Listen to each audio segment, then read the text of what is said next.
Imagine a world where the spiritual and the secular collide, where the sacred halls of religion echo with the footsteps of both the free and the enslaved. Welcome to the medieval Papal States, a realm where popes not only wielded spiritual authority, but also navigated the complex realities of temporal power. In this episode, we dive into the untold story of slavery in the heart of Christendom. The Papal States, a mosaic of territories in central Italy ruled by the popes from the 8th century until 1870, were no strangers to the practice of slavery.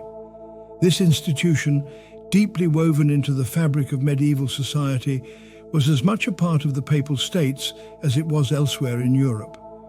But what makes this story particularly intriguing is the involvement of the Church, an institution morally and ethically opposed to the concept of human bondage.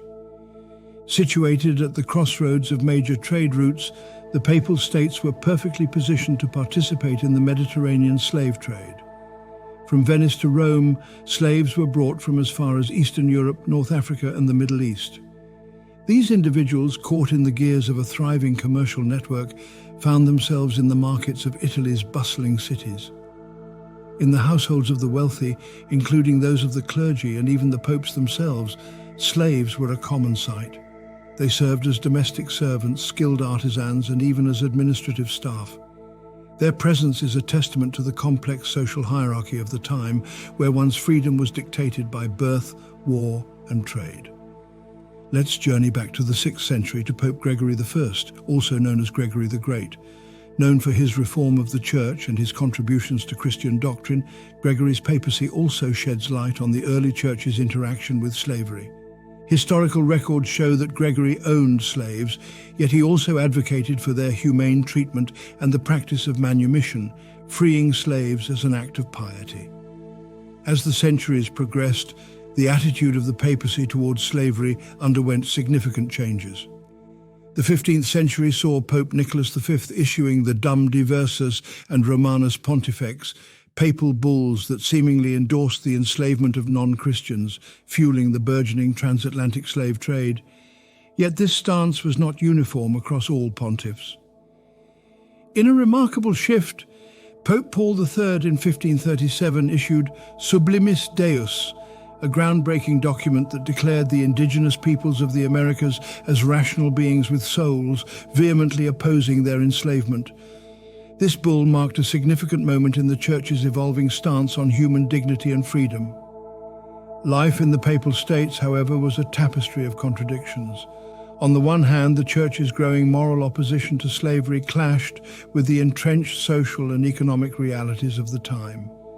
Slaves, both in urban settings and rural estates, continued to be a part of daily life. They worked in fields, homes, and even in the construction of some of the magnificent churches that still stand today.